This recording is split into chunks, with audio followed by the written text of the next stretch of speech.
මිතුන ලග්නය. මිතුන ලග්නෙන් උපන් ඔබට දාලා ගතිට 2026 වර්ෂයේ ජනවාරි මාස 16 වෙනිදා සිද්ධ වුණු අඟහරු බලවත් වීම, අඟහරු උච්ච වීම. මිතුන ලග්නේ ඔබට දාලා ඇති කරන්නා වූ සුභාසුභ තත්ත්වයන් මොනවාද? අපි දැන් ඒ ගැන කතා කරන්න සූදානම් වන්නේ.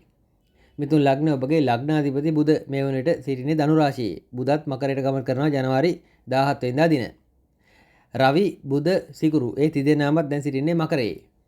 මකර යනු මිතුන ලග්න ඔබට දාලා 8 වැන්න. විශේෂයෙන් ඔබගේ කේන්දරයේ 6 වැන්නාධිපති සහ 11 වැන්නාධිපති මේ ආකාරයෙන් 8 වැන්නට ගමන් කරන ඒ සාධකයි අපි මෙහිදී සලකා බැලිය යුත්තේ. 8 වැන්නේ උච්ච වෙන තත්ත්වය. මෙහිදී තවත් මතක් කළ යුතු යමක් තිබෙනවා හර්ෂා නාම වූ විපරීත රාජයෝගය. මිතුන ලග්න ඔබට දාලා සක්‍රිය වීමක් පවතිනවා 6 වැන්නාධිපති 8 වැන්නේ කියන කාරණාව හරහා. දැන් රවි බුධ සිකුරු සහ විශේෂයෙන් අඟහරු ඒ සියලු දෙනාගේ සංකලනය තමයි මෙහිදී ඈඳා ගත යුතුයි. අඟහරු 8 වෙන්නේ කියන කාරණාව 8 වෙන්නේ උච්චයි කියන කාරණාව මේ දෙකම වෙන වෙනම බෙදා වෙන් කරගෙනයි පළපළ සම්බන්ධයෙන් අවධානය යොමු කළ යුත්තේ. අඟහරු 8 වෙන්නේ වීම අනතුරු ආබාධ ගැටලු ආබාධ සහ විශේෂයෙන් අපේක්ෂිත ඉලක්ක අරමුණු සාක්ෂාත් වීමට දාල යම් බාධා පෙන්눔 කරන ග්‍රහ නිමිත්තක් බව මුලින් මතක් කළ යුතුයි. ඔබ අවදානම් වලට අතගසනවා. බැරි දේවල් කරන්නට යනවා. විශේෂයෙන් ඔබ මිතුන ලග්නයේ තරමක් වයස කෙනෙක් නම් වයස අවුරුදු 60 70 ඒ වයස් කාණ්ඩේ ගත කරන කෙනෙක් නම් අනිවාර්යෙන් ප්‍රවේශම් වන්න. අන්න අය දැන් දරුවන් හෝ Taman බලා කියා ගන්න අය ඔබට කරන්න බැහැ. ඔබට නොහැකියි කියන දේ ඔබ කරන්න ඉඩ තිබෙනවා. ඒවෙන් වන්නේ අනතුරක්, ආබාධයක්. යම් සැත්කමක් තුවාලයක් කරන දෙයකට පව හේතු කාරණා ඒ දෙන්නේ ඉඩ තිබෙනවා. ඒ ගැන අනිවාර්යෙන් මිතුන ලග්නයේ මේ සමන් දෙන ඔබ මතක තබා ගන්න. දැන් බ්‍රහස්පති ලග්නයේ බැවින් ඔබට යහපත් හොඳ අයගේ උපදෙස් ලැබෙනවා. ඒ උපදෙස් හරියාකාරයෙන් දැනගෙන කටයුතු කරන්න ඔබගේ විශේෂයෙන් ඒ මාන්නක්කාර හදිසිකාර සිතුවිලි පාලනය කරගන්න. ව්‍යාපාර ක්ෂේත්‍රයේදී තදබල සතුරෙක් ඔබට විරුද්ධව සක්‍රිය වන්නට තිබෙනවා. අතිශයින් ප්‍රවේශම්කාරී වන සමහර විට රජයන් විය හැකියි. ඔබ කරන යම් කටයුත්තක එක්කෝ රජයේ මැදිහත් වීමක්, රජය පැත්තෙන් බාධා වීමක් සිද්ධ විය හැකියි. ඒ ගැන සැලකිලිමත් වන්න. ඒවට ගැටුම් ඇති කර ගැනීම සුබ නැත. මන්ද අසුබ ග්‍රහචාර සක්‍රිය වන කාලවකවාන තුළ ඔබගේ අසුබේ සක්‍රිය වන්නට බාහිරින් හේතු කාරණා යෙදෙනවා. ඕවට ගැටුම් ඇති කර ගැනීමයි ලොකුම අපලය. ගැටුම් ඇති කර ගැනීම අවශ්‍ය නැත. ඒවට මුහුණ දෙමින් විශේෂයෙන් කාලයට ඉඩ දෙමින් කාලයට දෙමින් කටයුතු කිරීමටයි අපි මේ ජෝතිෂය මගින් ගත යුතු පාඩම. ඒ සඳහා වෙනි කාලවකවානු ගැන දැන ගැනීම. පෙබරවාරි මාස 23 දක්වාම අඟහරු ඔය 8 වෙනිදා ගමන් කරනවා. මේ කාලේ කිසිම සතුරෙක් සමග ගැටුමකට නොයන්න සහ ප්‍රශ්න මතභේද ඇති කර නොගන්න.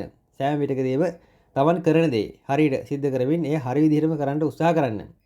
ඔබ විශේෂයෙන් මේ කාලවකවානු ඔය වාහනයෙන් පදවනවා නම් අවදානම්කාරී ගමනුයි වැඩිපුර යොදවා ගන්නේ. ඒවා නිසා එක්කෝ අනුදුරක් විය හැකියි. නැත්නම් ඔබට බොහෝ දුරට යම් ඔය රජයෙන් නීති සම්බන්ධයෙන් ගැටලු නීති ප්‍රශ්න එවැනි දේවලුත් හටගත හැකියි. ඉතින් අවදානම්කාරී ගමන්වලදී අනිවාර්යෙන් ප්‍රවේශම් වන්න සහ වාහන පදවනවා නම් ඔබගේ වේගය පාලනය කරගන්න, හැඟීම් පාලනය කරගන්න යම් අවුලක් කැරකෙනවා යන්න මතක තබා ගන්න. පෙබරවාරි 23 දක්වා කාලේ මේ තරමක් වැඩි. විශේෂයෙන් ජනවාරි මාස අවසාන කාලයෙන් පසු උදාවන තත්ත්වය මීට වඩා තරමක් භයානකයි. ඒ නිසාම ඔබ අනිවාර්යෙන් කල්පනාකාරීවයි මේ වාහන පැදවීම ආදී සිද්ධ කළ යුත්තේ. විශේෂයෙන් මෙහිදී ඔබට යම් සතුරු බාධා එල්ල වුණාට ඒවා ජයගත හැකි. සතුරන්ට ඔබට යම් බලපෑමක් කරන්න හැකි. මන්ද 6 වැන්නාධිපති උච්ච වී බලවත් වී 8 වැන්නේ තිබෙනවා. ඉතින් ඒ தත්ත්වයේ මත ඔබට යම් ඒ අභියෝග වලට ඍජුව මුහුණ දී හැකි ස්වරූපයක් පවතිනවා. සහ ඒවා සම්බන්ධයෙන් ඔබට යම් ගැටලුවක් නොමැතිව විසඳාගත හැකි ස්වරූපයකුත් පවතිනවා. ඉතින් ඒවා ගැන යම් කියවීමක් අවබෝධයක් ඇතුව කටයුතු කරනවා නම් හොඳයි. දැන් මේ වෙනකොට සෙනසුරු සහ නෙප්චූන් සිටිනෙත් ඔබේ කේන්දරේ 10 වැන්නේ. ඉතින් ඔය රැකියා ක්ෂේත්‍රයේදී යම් තාඩන පීඩන බාධාකාරී දේවල් ඔබට දැන් කාලයක සිට පවතිනවා. මේ අඟහරු මාරු හරහාත් බොහෝ දුරට ඔබගේ තාඩන පීඩන බාධාවන් සම්බන්ධයෙන් ඔබට සාධාරණයක් කිරීමට නැත්නම් ඒ සම්බන්ධයෙන් ඒවා සවන් දීමට ඔබට යම් යහළු මිත්‍රාදීන් මුණ ගැසෙන්නට තිබෙනවා. හැබැයි කල්පනාකාරී වන්න. සමහර විට ඒ මුණ ගැසෙන අය යහළුවන්ම නොවෙන්නටත් ඉඩ තිබෙනවා. ඒ අය ඔබගේ ප්‍රශ්නය සවන් දෙනවා වගේ කන් දෙක නැත්නම් ඒ දේශාවන විවර කරගෙන සිටියාට ඇත්තටම සමහර විට යටි අරමුණක් තබාගෙනයි ඔබ සමග සම්බන්ධ වන්නේ. එවැනි අය ගැන සැලකිලිමත් වන්න. ඔබගේ දරුවන් තරමක ඔබට එරෙහි වන ගතියක් පෙන්වම් කරනවා. ඉදිරි මාසයේ කිව්වට පෙබරවාරි 23 දක්වාම කාලය. දරුවන් තරමක දැඩි තීරණ ගැනීමක් ඔබ සමග යම් උරණ වීමක් සහ ඔබ සම්බන්ධයෙන් නැත්නම් ඔබ දෙදෙනා අතර ඇතිවන්නා වූ සමගියට සමාදානයට යම් බාධා වීමක් දරුවන් හරහා සිද්ධ විය හැකියි.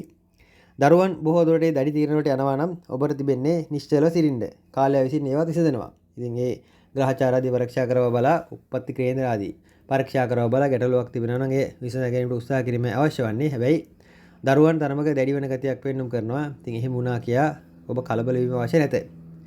මේ කාල වකවානුව ඔබගේ දැනුම වර්ධනය කර ගැනීමදී ඒවට ගැටලුවක් නැත. කොහොම නමුත් යම් ඉලක්කයක් අරමුණක් ආර්ථික පැත්තට බොහෝ දුරට සම්බන්ධ යම් දැඩි ඉලක්කයක් අරමුණක් ඇතුව යම් ගමනක් යනට ඔබ සිද්ධ වන බවට ලකුණු පෙන්눔 කරනවා. ඉතින් ඔබ ප්‍රවේශම් යුතු කාලයක් තුවාල අනතුරු හදිසි තුවාල වීම, හදිසි ලෙඩවීම, අසනීප වීම ආදී ඒ දේවල්වලට අදාළ කාරණා බොහෝමයක් ඉදිරි පෙබරවාරි 23 දක්වා මේ අඟහරු හරහා පෙන්눔 කරනවා. ඉතින් ওই දද කුෂ්ඨ රෑෂ් ආදී දේවල් ඒවා සම්බන්ධව සැලකිලිමත් වන්න සහ උෂ්ණාධික රෝග ආදී ඒවා සම්බන්ධයෙන් සැලකිලිමත් වන්න ආවේගයන් පාලනය කරගන්න ඉවසීමෙන් කටයුතු කරන්න. ආදායම් මාර්ග වලට හොඳයි අලුත් ආකාරයේ අනපේක්ෂිත ආදායම් මාර්ග විවරණ ග්‍රහ නිමිත්තක් බොහෝ දුරට යම් වෙනත්ම ආකාරයේ වූ අලුත්ම වෙනත්ම යම් මුදල් ලැබෙන මාර්ගයක් විවර වෙවි. ඒවට හොඳයි සහ මූල්‍ය පැත්තට දාලා ලොකු අඩුපාඩුවක් අගහිඟතාවයක් පෙන්눔 කරන කාලයක් නොවේ. විශේෂයෙන් ඔබ සාමාන්‍යයෙන් අපහසුයෙන් ලං කර ගන්න තියෙන දේවල් පහසුවෙන් ලං කර ගැනීමට උත්සාහ කරන ඒ අවදානම්කාරී තත්වයයි ඔබට ඒ තරම් යෝග්‍ය නැත්තේ. ඒ මතක තබා ගත යුතුයි. විදේශගතයේ සිටින මිතුන ලග්න කරුවන්ට අදාළ එයාගේ රැකී ආරක්ෂා දියුණුවක් ආර්ථික දියුණුවක් පවතින සහ විශේෂයෙන් ඉගෙන ගැනීමට විදේශගතයේ සිටින අයට අදාළව ඉතාමත් සුබයි. යම් ප්‍රායෝගික අත්දැකීම් බොහෝමයක් ලැබෙන කාලයක්.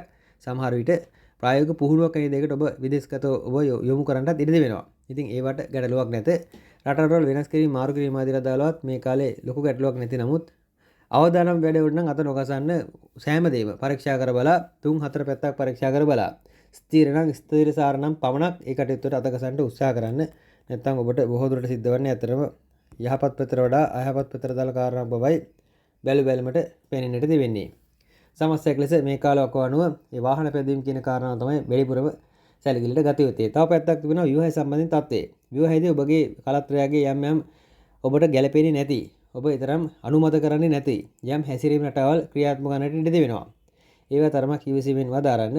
ගැටුම් ඇති කර ගැනීම ඊතරම් යෝග්‍ය නැති බව මතක තබා ගන්න. වචන වාක් ප්‍රහාර වචන සංවාද ආදීදී හැකිතාක් ඔබගේ ඉවසීම ප්‍රගුණ කරන්න උත්සාහ කරන්න. නැත්නම් අනවශ්‍ය ප්‍රශ්න දුරදි යන්න ඉඩ දෙවෙනවා.